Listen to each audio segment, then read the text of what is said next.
Hola Maxi, hola China, hola Silvi. Ahí tengo un alumno que rindió recién, Tommy. ¿Cómo van? Gonza, Gloria, hola, ¿cómo les va? ¿Cómo andan? Hola Maxi. Hola Gloria, ¿cómo va? Hola Chinita. Paula, ¿cómo va? Uf, somos varios. Vamos sumando, vamos a esperar ahora que nos mande la solicitud. Ale, hola Balbi, ¿cómo va? Buenas, buenas, hola Marian. Uf, vamos juntando gente, muy bien, muy bien. Ahora vemos de que se nos una Ale. Bueno, así arrancamos. Buenas, buenas a todos los que saludan. Hola Mariana, otra Mariana más. A ver.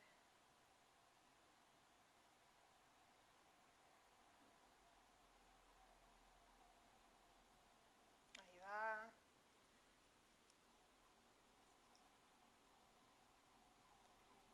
Muy bien, buenas, buenas, ¿cómo andan? A ver acá, ¿qué hay?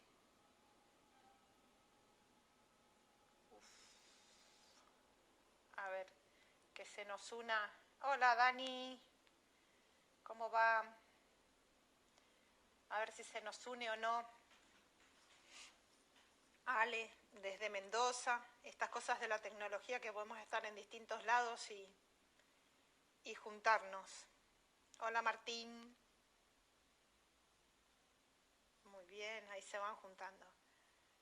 Belu. Muy bien. Otro Tommy. Perfecto. Tenemos que esperar a que Ale Prieri nos mande la solicitud para unirse. Y a ver. Que no da, no me manda la solicitud. Tiene esta información, acá estamos. Muy bien. Ahí va. Si nos juntamos con Ale a la distancia, pero acá, cerquita. Ahí ya estamos conectando. ¿Se escucha bien? ¡Hola, Ale! Pero muy buenas tardes. ¿Cómo va? Buenas tardes. ¿Cómo andamos? Muy bien, ¿vos? ¿Todo Perfecto. bien? ¿Se escucha bien? ¿Nos vemos bien? Yo perfecto, ¿vos? Muy bien, genial. Bien, Bueno, ya la tenemos... Ahí están saludando, hola Paulita, hay de todos, ¿eh? Hay gente del grupo también que nos está chequeando. Nos está inspeccionando. A ver qué hacemos. Bueno, muy bien. Bienvenidos a todos. Acá con Ale vamos a hacer una charla, él con su café y yo con el mío. Excelente, infaltable. Y vamos a hablar hoy, como tema elegimos con Ale, así nos pusimos de acuerdo para hablar de cervicalgias fisiológicas o afisiológicas, ¿sí? Perfecto, se escucha bien, nos ponen, así que bárbaro. Bueno, Ale, ¿qué hablamos de cervicalgias fisiológicas o afisiológicas? Uf. ¿Por dónde empezamos? ¿Por dónde empezamos? Empecemos creo yo, por diferenciar un poco lo atraumático de lo traumático, que son dos mundos diferentes, ¿no? Creo que por suerte la mayoría de los pacientes que tenemos en nuestra consulta, más allá de que algunos, como yo en particular me dedico a la rehabilitación postquirúrgica, recibo muchos postquirúrgicos o con trauma, pero la mayoría de los pacientes con dolor cervical es de causas fisiológicas, por suerte, ¿no? ¿Qué significa esto?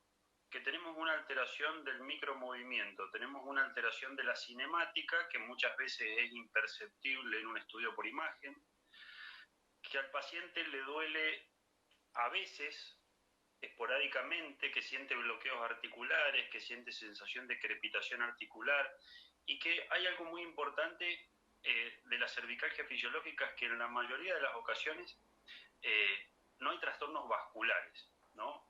Como sintomatología, diferente de las traumáticas o afisiológicas que muchas veces, por lo menos en lo que vemos en la consulta, el 70% de los casos el paciente tiene alguna manifestación de origen vascular. Que no quiere decir esto que el control neurovascular autonómico, ¿sí?, la orquesta no esté afectada, eso es otro camino aparte. Pero la mayoría de las veces los pacientes presentan síntomas durante el rango de movimiento, y fíjate qué cosa importante, que muchas veces los pacientes tienen un rango funcional de movilidad de la columna cervical y asimismo tienen una cervicalgia fisiológica o microtraumática o atraumática, que es lo mismo. Entonces, la podemos ver de ese tipo y nos va a originar diferentes patologías como consecuencia. Por ejemplo, artropatía facetaria, por ejemplo, lesiones discales, por ejemplo, irritaciones neurales de nervios periféricos o de nervios sensitivos propios del segmento vertebral. Nos va a generar trastornos de fuerza. El dolor normalmente el paciente lo va a referir cuando ejecuta algún movimiento brusco con la cabeza, ¿sí?, porque hay un fracaso durante el rango de movimiento del control neuromuscular. Entonces el paciente nos va a referir un fracaso ante movimientos simples, como por ejemplo agacharse a levantar un objeto, levantarse de la cama, o el paciente te dice, me quedé duro como si fuera una tortícolis.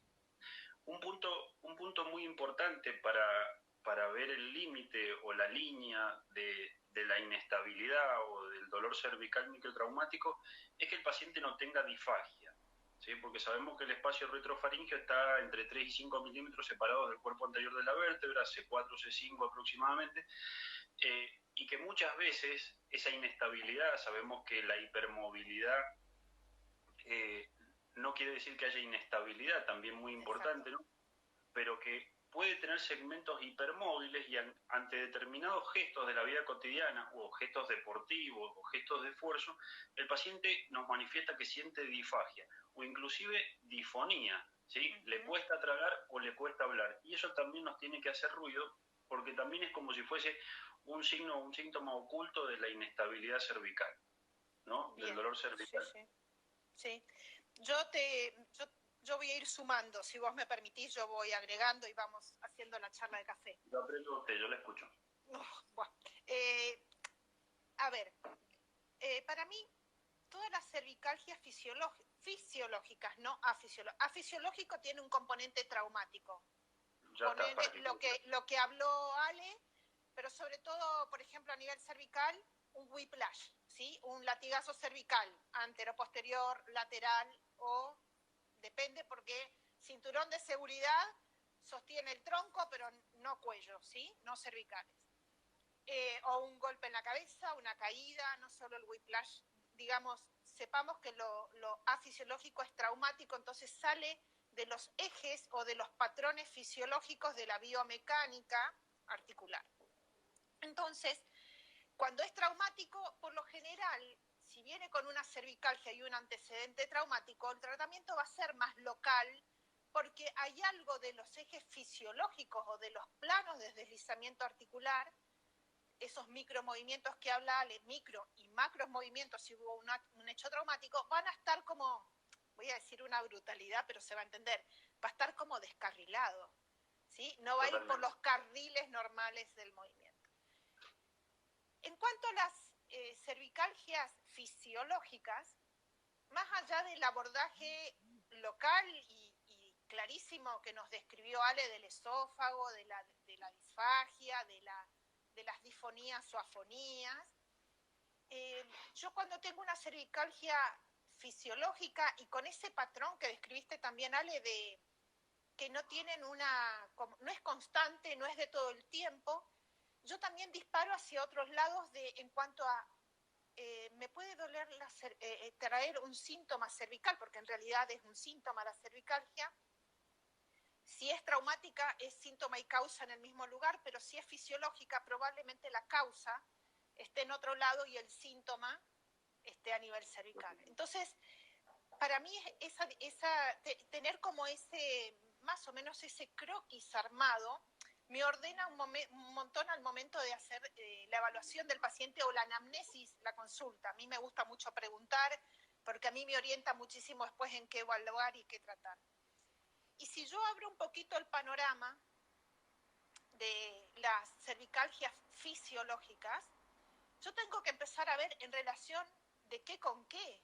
A ver, si es que después de almorzar o después de una comida quedo muy distendido abdominalmente, si hay un problema digestivo ya, no sé, un colon irritable, una enfermedad de Crohn, una gastritis, algún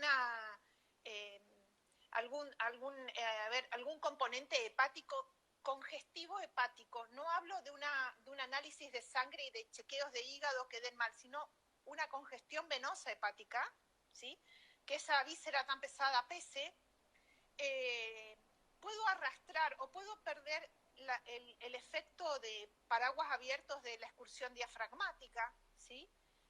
No solo eso me altera la función de las cavidades del cuerpo torácica, abdominal, pelviana, sino que eso trabajando mal, funcionando mal, sostenido en el tiempo, porque lo fisiológico se produce sostenido en el tiempo, por movimientos repetitivos, por sobreuso, por mal uso y por buscar caminos de confort que en realidad me termino enroscando peor. Si yo tengo un diafragma que funciona mal porque no tiene su excursión, tengo un abdomen que no tiene flexibilidad para adaptarse a los cambios de presiones de los momentos en donde cumple su función cada víscera, yo tengo que pensar, ¿quién inerva el diafragma? Entonces, el diafragma va a estar mal como músculo noble que es, porque no tiene su excursión, pero también tengo que pensar que a través de los nervios frénicos, C3, C4, C5, ¿no? C3, C4, anastomosis de C5, bajamos, ¿sí? Y resulta que ese diafragma que excursiona mal, en el ida y vuelta, aferencia-eferencia, me está mandando una información bastante complicada y sin pensar que también puedo crear algún síndrome irritativo cervical por ese circuito vicioso, esa facilitación medular que se genera a raíz de una malfunción del diafragma. También puedo pensar por tendón central, y ese tendón central en un diafragma que no excursiona bien. Sabemos que al tejido conectivo le encanta moverse. De hecho, Steele decía, el movimiento es vida. No le quiten flexibilidad al tejido conectivo, al tendón central, al tejido conectivo en general, porque ese tendón central que necesita que someterse a presiones, a tracciones, a presiones, resulta que como el diafragma no excursiona y no lo tracciona, no lo mueve, no lo estimula, va rigidizándose también. Entonces, de pronto, el tendón central va a generar todo un acortamiento, ¿sí? Una falta de flexibilidad en todo el tronco. Y el tendón central tira y yo adopto otra postura que también tengo cervicalgias fisiológicas por el frénico, por el tendón central, por el sobreuso o por el mal uso. Entonces, creo que ahí también vamos a ir jugando con esto que dijiste vos, Ale, de cuándo duele, si es constante, si es no, si es un tema muy postural de posturas sostenidas y cada vez que querramos salir va a molestar.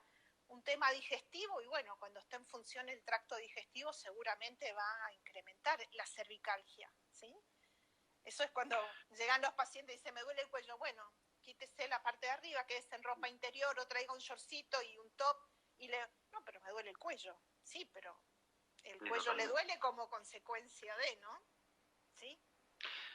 Sí, mirá que interesante, que es muy interesante esto que decís de no perder este efecto del tendedero de ropa, que es el diafragma, ¿no? Y de la ropa seca y la ropa mojada para ver qué víscera puede estar influyendo, que por ahí dicen siempre es el diafragma.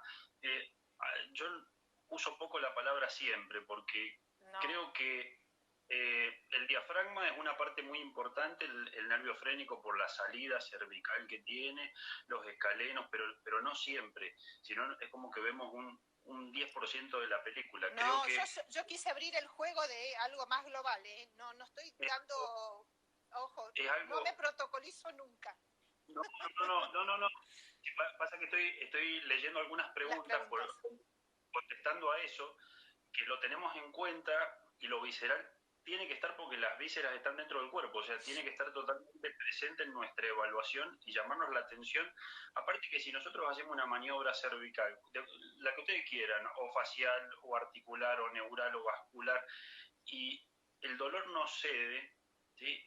Es que hay algo raro, hay algo más, tenemos que irnos un poco más a distancia, entonces es intrínseco de la columna, puede ser también que sea intrínseco de la columna, nadie dice que no, pero en el 50 o más de las veces tenemos factores extrínsecos que están relacionados, inclusive muchos músculos, sabemos que muchos músculos de la región del cuello son los alcahuetes de algunas vísceras, entonces muchas veces ese hipertono que vos decís, le hacemos punción seca al trapecio y tratamos el ECOM y hacemos todas las técnicas que conocemos y el paciente no mejora, es porque metabólicamente hay una víscera que está congestionada y hace que ese músculo se lleve todo, o gran parte, ¿no?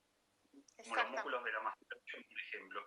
Pero bueno, esto de la cervicalgia fisiológica y afisiológica creo que es muy importante encuadrarlo, como vos dijiste bien, Caro, porque nos marca dos caminos diferentes a seguir. Yo siempre digo que prefiero recibir una cervicalgia traumática que no una fisiológica, porque tenés que hacerte un 8 o una ruleta para encontrar el origen. Exactamente. Y no dejar de lado en la columna cervical particularmente el tema de las imágenes. A mí me gusta mucho el análisis de los perfiles radiológicos para apoyarme y sobre todo para poder objetivar y para mostrarle al paciente, ¿sí? El paciente viene, este famoso paciente que te llega y te dice, tengo la columna rectificada. Y en mi familia todos tenían la columna rectificada. Yo digo, nadie tiene la culpa de que vos tengas la columna rectificada, porque la rectificación cervical justamente puede ser congénita o adquirida, porque sabemos que hay 6 modelos, por lo menos un poco más, ¿no? Pero 6 modelos de columna cervical que muchas rectificaciones, ¿sí? Uno las tiene desde que nace, Diferente es que el paciente te diga, tuve un whiplash, o tuve un accidente deportivo, o tuve un traumatismo en la columna dorsal, o tuve una caída de traste, como te dice mucha gente, perdón, ¿no? Pero entonces sí. que hizo una adaptación craneal por el sistema cráneo-sacro, una tensión membranosa, y hizo que su columna se rectificara. Pero muchas rectificaciones son normales y nosotros no se la vamos a cambiar al paciente. Mira, que también... yo creo que en cuanto a rectificaciones en particular, yo tengo un concepto un poco personal, pero me parece que se puede tirar para compartir y nada. Cuando llegan los pacientes con rectificación cervical y ese propio caso, y yo ya tengo, una vez un médico cardiólogo de la familia me dijo, mira, el mal cierre valvular de las válvulas del corazón y lo que llamamos un soplo, cuando ya por la capacidad de los aparatos de diagnóstico por imagen son tan buenas, y antes vos auscultabas un soplo con el estetoscopio o un eco de corazón, y veías un soplo cada 99 personas, era una patología. Pero ahora con el avance de las imágenes, de toda la parte imagenológica, hoy cuando yo veo en un eco 4D de corazón, veo que el cierre valvular lo tienen mal 99 personas y una bien, pasa a ser algo de evolución de la especie o algo que por ver mejor ahora salta y antes no saltaba. Totalmente con las rectificaciones cervicales, si hoy por hoy vos tenés el 98, 97% de los cuellitos de las cervicales de las imágenes con cervicales rectificadas o inversión de curva. Ahora, las mamás y las abuelas de antes o los hombres de antes trabajaban de otra manera. Hoy en día con el celular para abajo, los pibes tirados en la silla que son una gran cifosis de arriba abajo. Las posturas sostenidas de proyección de cabeza con una lordosis alta para horizontalizar la mirada. Hoy en día el 99%, bueno, no voy a ser tan drástica, el 95% tiene la columna cervical rectificada. Entonces quiere decir que la especie mutó. Ahora, no hay que resignarse a una cervical rectificada. Hoy para mí no es un problema una cervical rectificada. ¿Dónde está el problema en esa cervical? En que esté flexible o no esté flexible. Si está rígida, si está bloqueada, si tuvo pérdida del rango articular sin haber osteofitosis a nivel de las apófisis unciformes. Si no hay una artrosis muy marcada a nivel de las cervicales más móviles, C5, C6, del segmento C5, C6, C4, C5, si yo tengo una rectificación cervical, yo lo que tengo que buscar es y evaluar si está flexible o no está flexible. Si está flexible, déjamela, está perfecto. Yo, para mí, es normal. El tema es cuando una cervical está rectificada y no tiene buena funcionalidad, no está flexible. Entonces, bueno, me preocuparé para ver si esa flexibilidad es fisiológica, esa pérdida de flexibilidad es fisiológica o afisiológica. Totalmente, sí, claro. Totalmente de acuerdo con lo que vos decís, creo que ya es casi una regla. Es como el patrón flexor de columna lumbar, es casi una regla por la postura que hemos ido adquiriendo involutiva, ¿no? Esta mutación, como vos decís, me parece así, porque la mayoría de los pacientes, te imaginas si le diéramos bolilla a todas las rectificaciones cervicales. Otra cosa es que por ello le digo a los pacientes, una cosa es que vos tengas una inversión de la curva, que por ahí preguntaban que qué pasa con la inversión, con la flexión. Una cosa es que vos tengas una inversión global de la columna cervical que abarque todos los segmentos cervicales. Y otra cosa es que esa inversión sea localizada. Porque ahí entraríamos, si es una columna tipo 4, 5 o 6, ¿sí? Mientras más arriba sabemos que siempre la medicina es fácil, es más grave, ¿no? Sí. Pues si tenemos una flexión suboccipital de C0, C1, C2 o de C1, C2, ahí podemos preocuparnos por el ligamento transverso, por los ligamentos alares, o porque el paciente ya tenga una alteración congénita, por ejemplo, que tenga un Klippel-Feil, que tenga una asimilación del atlas, que tenga un Arnold-Chiari, que tenga un Sprengel, que tenga agenesias de algún grupo muscular o de algún ligamento, que también son frecuentes y es muy importante conocerlo porque muchas veces nos comemos esas patologías que son totalmente estructurales y necesitan de otro tipo de estudio. Totalmente, y de tratamiento. Y de tratamiento. Por eso es muy importante en estos pacientes que tienen estructurales, digamos, cervicalgias estructurales, el tema de cuidado con las manipulaciones, cuidado con las movilizaciones. ¿Por qué? Porque podemos hacer un desastre. Entonces, nosotros en la consulta tenemos como regla para este otro tipo de cervical siempre los test de seguridad. Y los mencionamos porque... Sí, los test ortopédicos, olvídate, sí. Hay que hacer los test, sí. Nos olvidamos de eso. Vos decís, famoso test de Klein, o test de Paris, o test de Steinley, el test del ligamento transverso y los test de los ligamentos alares. Sabemos que si un paciente hace una flexión completa de la columna cervical y nosotros generamos una rotación y esa rotación es mayor a 45 grados y no tiene tope, sabemos que ligamentos alares están rotos. Y nosotros tenemos un pivot antero... O es hiperlaxo. Porque a lo mejor no, porque me ha pasado con pacientes que pensé lo mismo y era hiperlaxo. Entonces ahí tengo que, ante las técnicas, tengo que buscar otro plan B. Porque un paciente hiperlaxo, pero que tenga una buena tensión muscular, en realidad sus músculos tensos lo están sosteniendo porque su sistema ligamentario, hay mucho predominio de fibras de elastina y entonces son mucho más elásticos. Entonces, ojo, hay que ver también que no toda contractura es patológica o no todo acortamiento es patológico, porque muchas veces son las riendas de tensión, lo miofacial, que sostiene a lo ligamentario que no está pudiendo darle los rieles y los carriles o los límites de movimiento que deberían. Totalmente, o sea, es una tensión adaptativa, entonces tenemos que saber por ahí cuándo el cuerpo está usando esa estrategia para poder resolver otra disfunción que tiene de fábrica, ¿no? Exacto. Como quien dice. Sí, dale.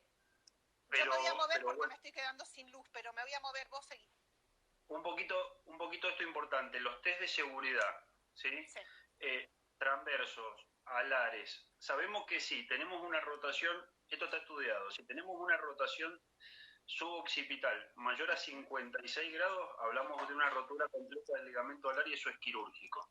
Porque el paciente puede estar adaptado y no tener ninguna sintomatología. Y otra cosa, saber que los defectos estructurales de la columna cervical se pueden clasificar en 4. Y de ahí tenemos submundos, ¿no? Uno es el traumático, como vos muy bien hablaste recién, claro, del whiplash, ¿sí? O puede ser una fractura de Jefferson, una fractura condilar encajada, que no tenga desplazamiento, pero es una causa traumática. ¿Por qué? Porque las superficies articulares tienen propioceptores, tienen nociceptores, y también nos pueden generar un dolor crónico a nivel cervical. Después tenemos inflamatorias. Las inflamatorias, la artritis reumatoidea, hay pacientes que hacen panus sinoviales a nivel de los ligamentos cervicales. Y uno dice, en las articulaciones más pequeñas, como toma la artritis reumatoidea, articulaciones pequeñas. Claro, claro. Entonces, por ahí solamente decimos, no, lo tiene en las manos. Y ese paciente también, ¿sí?, tiene una lesión a nivel suboccipital y que puede ser muy grave. Hay, por ejemplo, el síndrome de Grisel, por ejemplo, este absceso retrofaringeo en los niños es bastante más raro. Pueden ser degenerativas, y en la degenerativa tenemos todas las que vemos comúnmente. Tenemos la estenosis del canal, tenemos las hernias discales, las artropatías facetarias, ¿sí? Y después tenemos las congénitas, que de un par hablamos. Entonces, creo que estas cuatro clasificaciones son muy importantes para poder catalogar al paciente. Son esclarecedoras. Claro, y tener un norte, ¿no? Y tener un norte de cómo lo voy a chequear a mi paciente. Sí, y otra cosa, mirá, dentro de las cosas raras que uno va viendo que suceden a medida que los años pasan y la experiencia, voy a contar el caso de un paciente que fue el único en mis 20 y pico años de kinesióloga, a ver, 23, y de osteopatía se ve 20 años que hago osteopatía, que empecé a estudiar, que siempre veíamos la enfermedad de Forestier. La enfermedad de Forestier es una exostosis anterior a nivel de la columna cervical.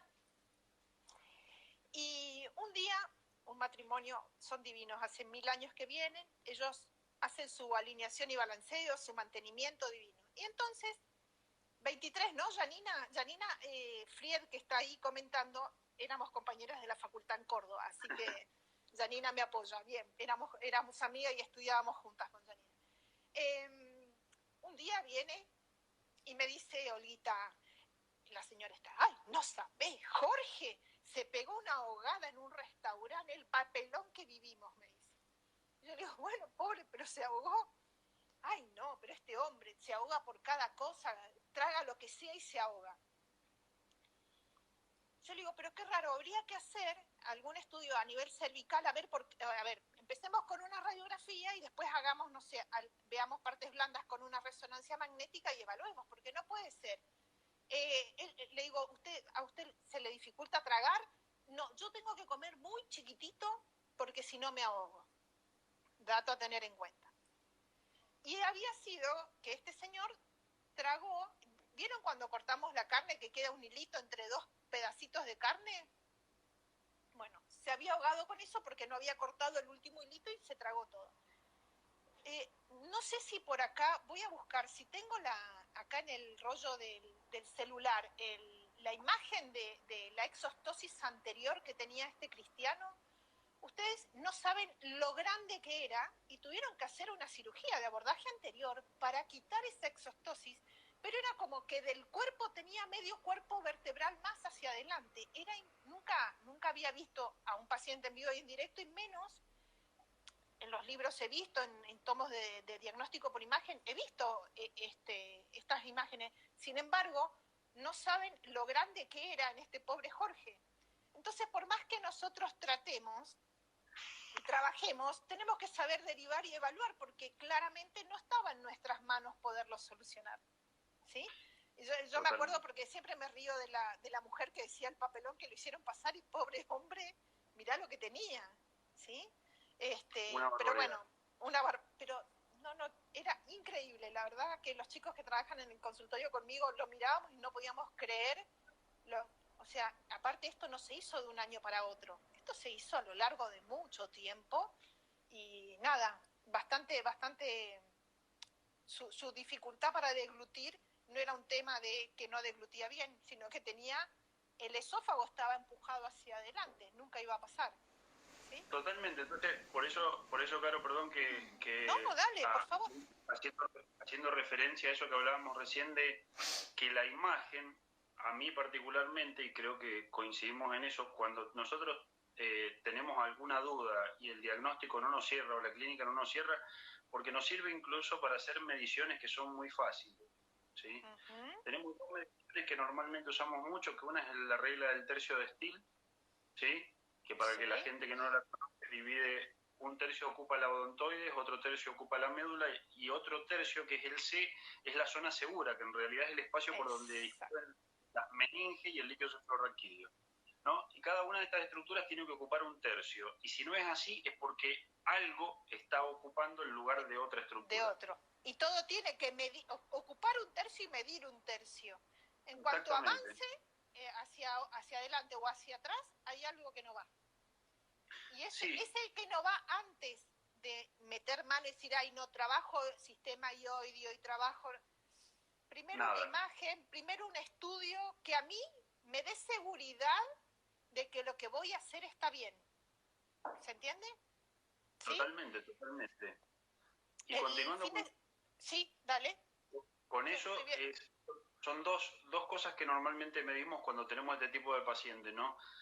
La regla de Steele y el intervalo atlanto-odontoideo anterior, que es el espacio que existe, ¿sí? Entre la pared posterior del arco anterior del atlas y la cara de la odontoides, que normalmente es de 3 a 4 milímetros, pero si mide más de 5 milímetros es quirúrgico, entonces se lo tengo que derivar a un especialista en columna o a un neurocirujano y no puedo tocar al paciente.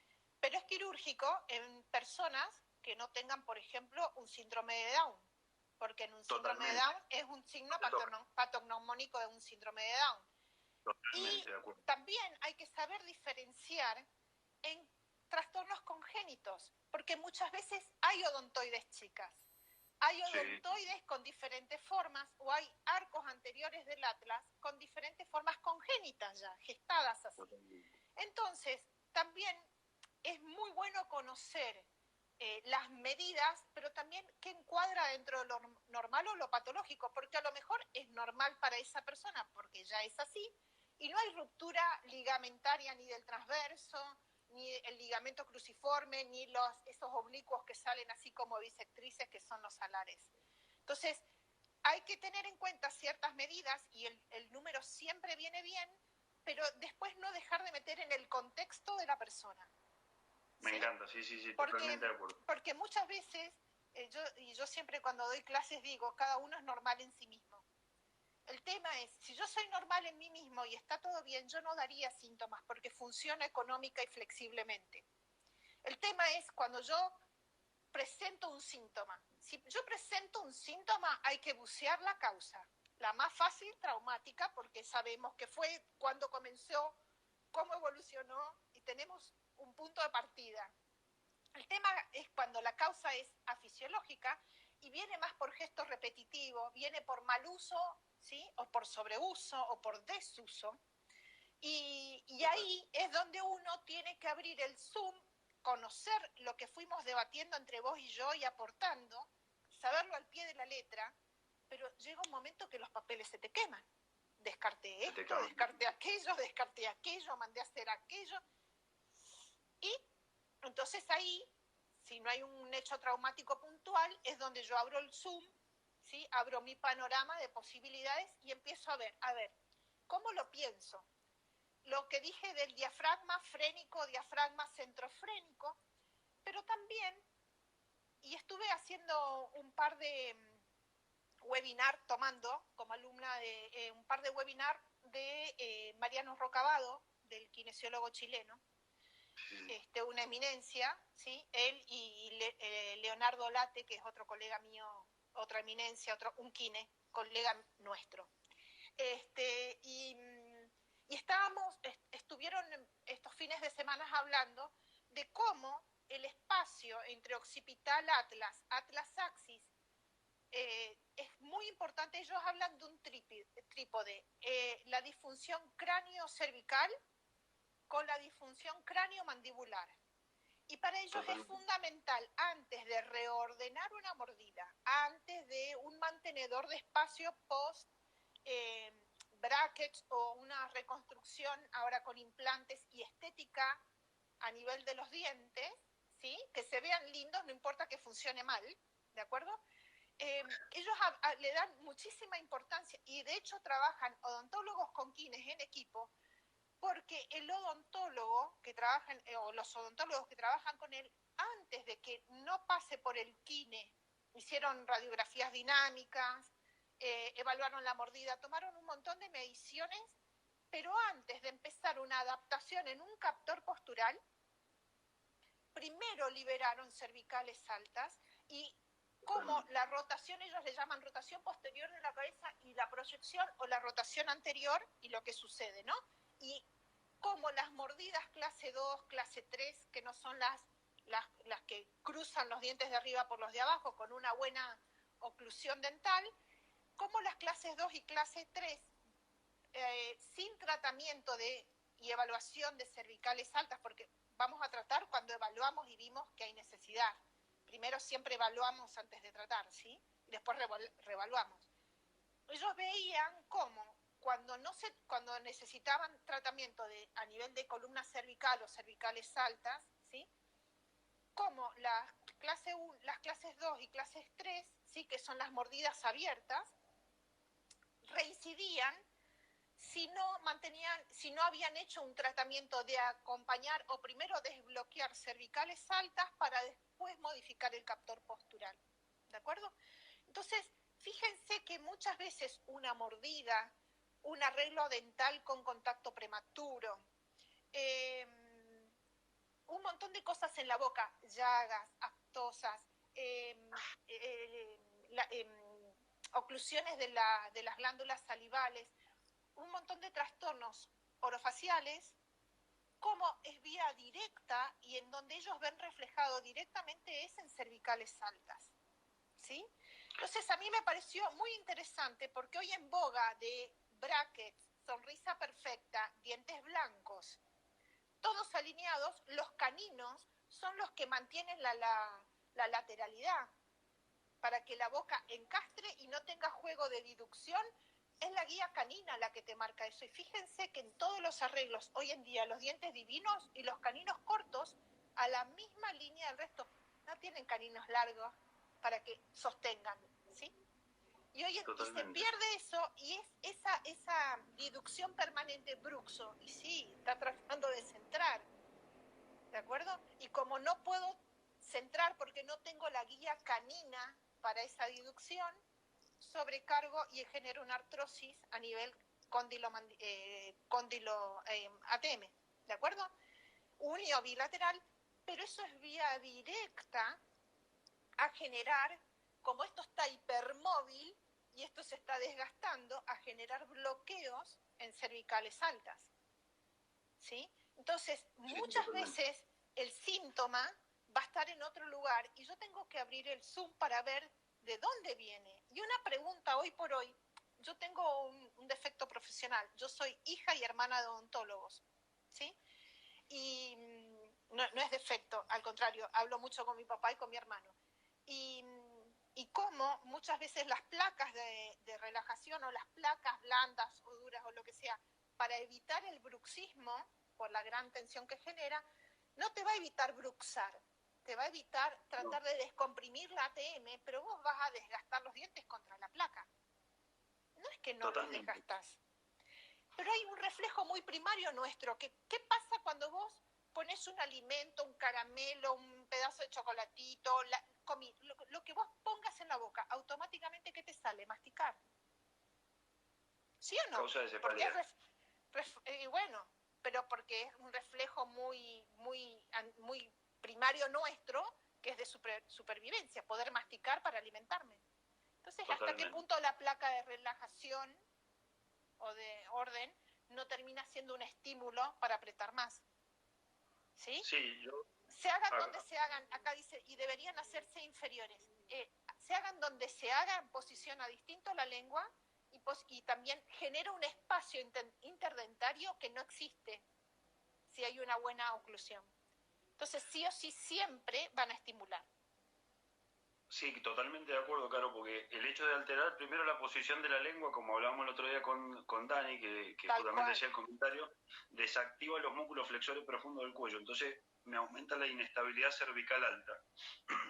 Y ellos tienen como parámetro esto que vos decías, la rotación posterior del cráneo cuando es menor a 96 grados y la miden con TAC. ¿Sí? Hacen una radiografía con reconstrucción y después un TAC en 3D. Sí. y tienen un cierre, entonces cuando tienen una rotación posterior del cráneo menor a 96 grados medio contacto, tienen un cierre del sistema suboccipital. Entonces, se trata de una forma. Entonces, ese es un tratamiento, por ejemplo, para hacer suboccipitales, para hacer maniobras articulares para liberar, pero diferente cuando tiene una rotación anterior que tiene un ángulo mayor a 106, hablamos de inestabilidad. Inestabilidad, sí señor, sí señor. Entonces, eso es súper importante, ¿no? Sí, no, aparte para evaluar y también para elegir la técnica, porque a ver, Ale, si tenemos una inestabilidad cervical, ¿qué haces? ¿No lo tratás al paciente? Totalmente. Sí que lo trato. No haré una técnica con impulso, pero me iré por arriba, me iré por detrás, me iré por delante, evaluaré en relación, pero yo a ese paciente lo trato. Tratarlo no quiere decir trabajar el lugar donde yo encontré la inestabilidad, pero sí yo puedo hacer que todo el resto funcione para colaborar y que esa inestabilidad no sea una hipermovilidad inflamatoria de circuito de facilitación, ¿no? Totalmente. Entonces, inclusive es la técnica de elección. Si el paciente no puede moverse, porque muchas veces estos pacientes que vienen con inestabilidad no pueden mover el cuello, sobre todo por la kinesiofobia que tienen, empezamos con la reeducación ocular, empezamos con el trabajo del ojo, tenemos activación refleja de los músculos cervicales, empezamos con la reeducación de la lengua, empezamos por los pies, ¿por qué no? A ver, entonces, sí, otro captor postural que va a modificar este y va a modificar este y va a modificar esto. Y seguramente la posición de la cabeza en los tres planos del espacio, ¿sí? Si nos centramos en cervicales, que es lo que hablamos hoy. Totalmente. Entonces es muy importante esto que decir, la elección terapéutica se va a orientar o a acordar a la necesidad del paciente. Y no es lo mismo una estructura rígida que una inestable, porque normalmente la rígida no duele. Si yo tengo una columna, lo que no se mueve no duele. Si tengo una columna cervical o suboccipital rígida, con la posición adelantada de la cabeza, con esta rotación posterior del cráneo, ¿sí? Normalmente voy a tener el cóndilo, ¿sí? comprimido hacia adelante. Entonces, aparte que otra cosa, compartimos inervación. O sea, el sistema estomatognático, compartimos inervación sensitiva. Y ahora, fíjate qué importante, ¿por qué el cerebro será tan inteligente o la embriología será tan inteligente de que los músculos importantes tienen inervación central? Mira, lo primero que se va a formar en embriología a nivel de cuando se empieza el repliegue para formar la boca, se alinean los pares craneales. No los que van al ojo, ni al olfato, ¿sí? Sino que empezamos desde el 5. Y vamos a mandar inervación para adelante. 5, 7, 9, 11, 12. En ese orden de adelante hacia atrás, después se combinan, pero porque se refuerzan con ellos, entre ellos. Pero a medida que va dando la vueltita, va generando, ¿sí? El glosofaringeo, ¿de acuerdo? Pero se alinean después, cuando ya los ojos que comienzan con una orientación lateral, ¿sí? Los brotes, ¿sí? Vienen y después se hacen anterior, ¿de acuerdo? Entonces, primero son muy laterales y después son anteriores. Y las orejas están a la altura del cuello y después suben y forman junto casi con el maxilar inferior. Entonces, de ahí viene la inervación donde el embrión se va formando y va cerrándose en la línea media, ¿de acuerdo? Y con sus pares craneales, porque necesita, sobre todo la cabeza, orientarse en los planos del espacio. Yo me tengo que orientar para saber que voy para adelante si esté haciendo la vertical y esté pata para arriba, ¿de acuerdo? Entonces, esos pares craneales son importantísimos. Acá Carlos Troya nos hace unas preguntas, Ale, y así lo mando al frente. Dice, ¿algún ejercicio proprioceptivo para cervicales altas? Sí, ejercicios proprioceptivos para cervicales altas son los ejercicios con input manual, en donde nosotros tocamos la espinosa y le tratamos de pedir al paciente que mueva la espinosa hacia atrás.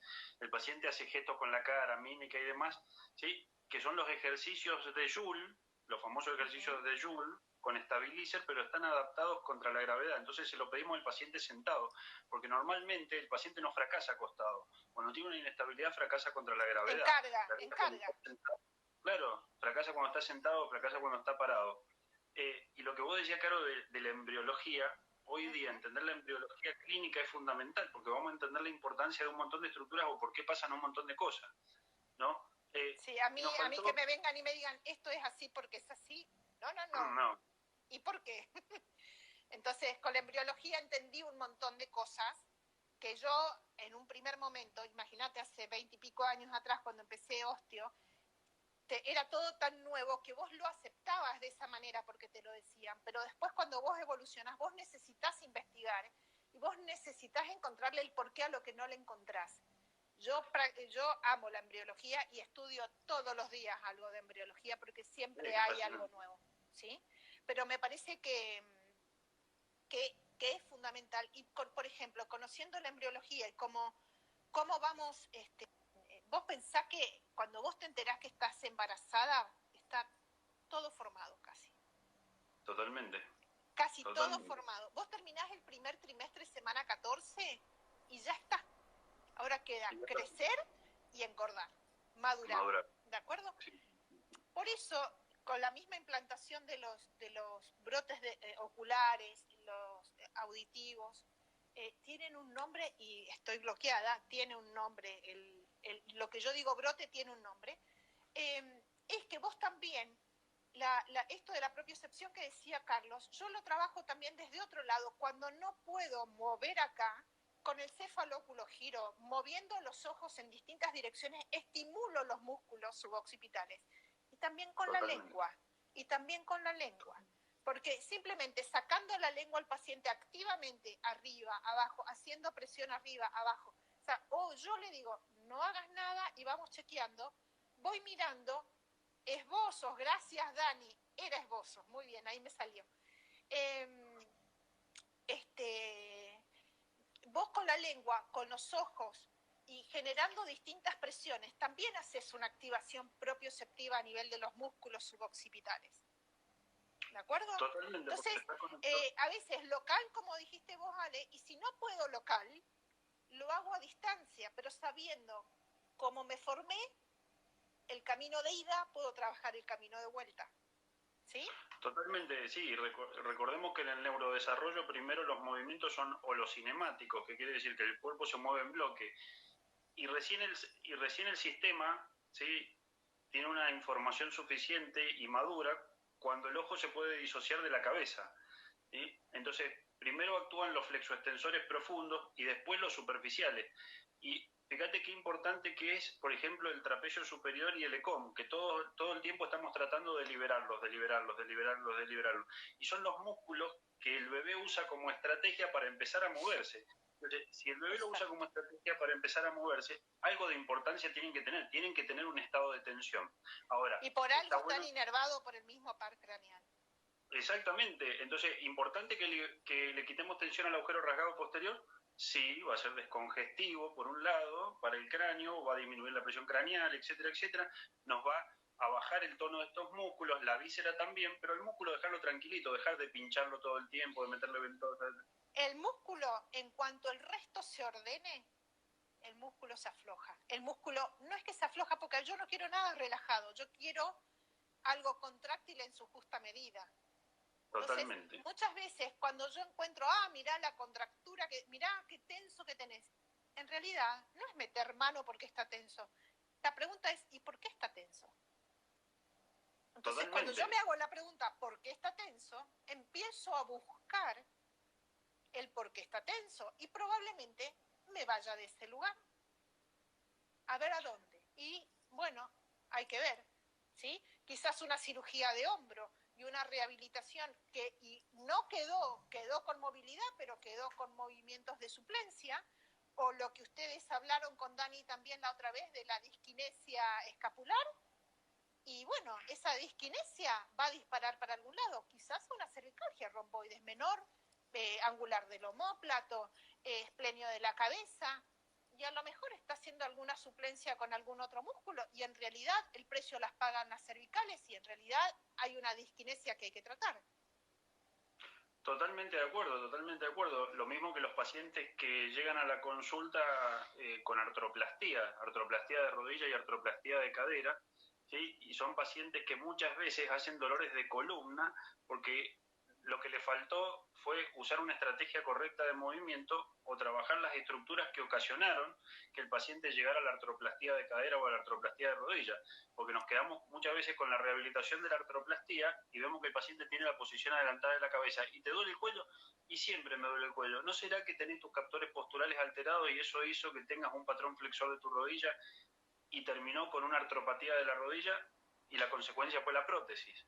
O sea, entonces, ¿qué hacemos? Que no le duela la rodilla, que la prótesis funcione bien y le damos el alta al paciente. Es como yo digo, que sea funcional no quiere decir que funcione bien, porque para que funcione bien lo tenemos que integrar al resto del cuerpo. Un paciente flexible es un paciente sin síntomas. Un paciente que tiene alguna hipomovilidad o alguna suplencia o algún sobreuso, es un paciente que no se mueve económico, entonces es un paciente con síntomas. Entonces, mientras yo mantenga la flexibilidad con lo que vos quieras, con la técnica que quieras, mantener un paciente flexible es un paciente que se mueve económicamente, entonces no necesita sobreusar nada. ¿Sí? ¿Qué importancia, Caro, le das al respirador nasal o al respirador bucal en el dolor cervical? A ver, ¿qué importancia le doy? Y mucha, porque se posiciona distinto su cabeza y también en el reposo, en el sueño, la ubicación de la lengua. Hay que ver si ese cráneo está en flexión o en extensión, y más allá de que si está en flexión o extensión de la sincondrosis esfenobacilar, si está flexible o no, porque hay cráneos que están más en extensión o en flexión, pero son flexibles. Pero totalmente. La respiración bucal, como la respiración nasal, es tan importante como lo que hablamos de la ATM recién, que hablamos de Rocabado.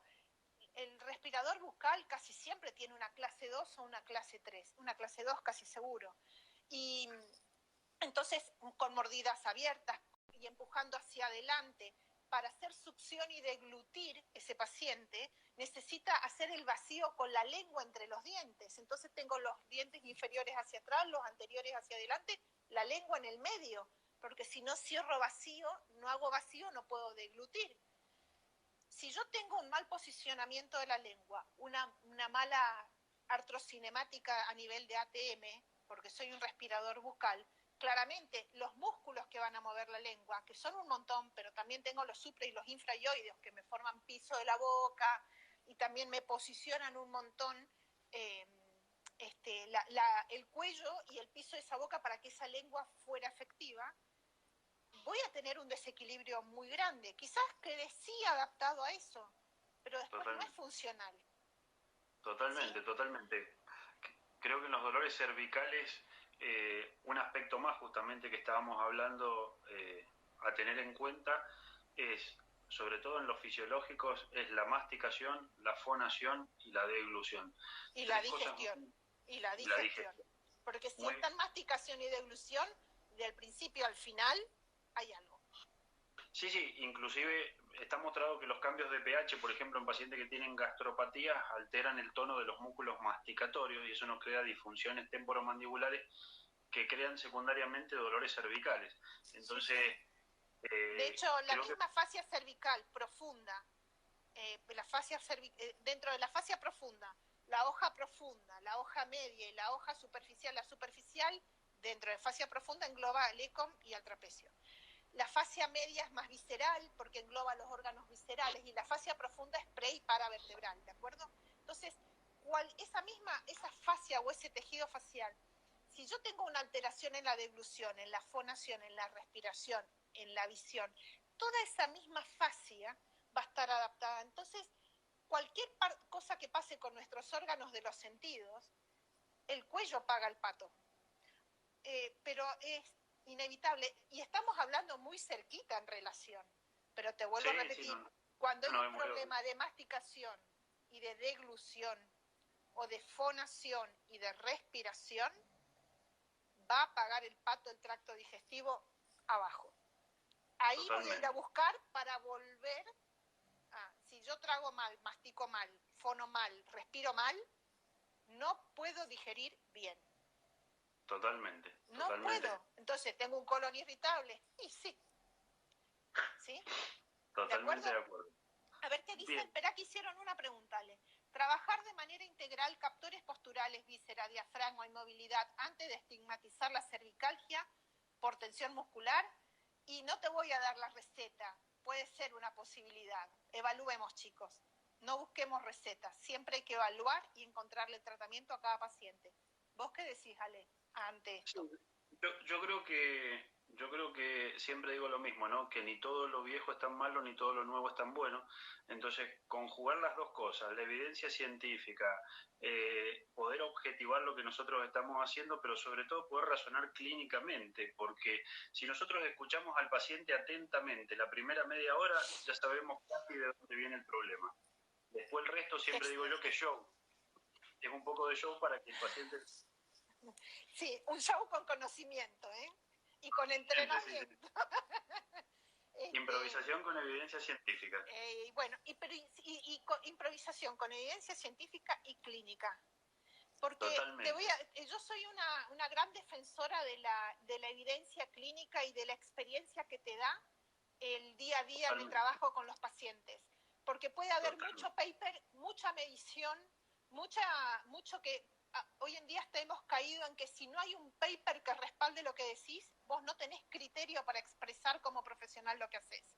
Y me parece que irse a los extremos no está bueno. Hay algo de la evidencia clínica, de la práctica clínica, del día a día, que también tiene un peso tan pesado como un paper, sin desmerecer, y un montón de estudios científicos y evaluaciones, ¿de acuerdo?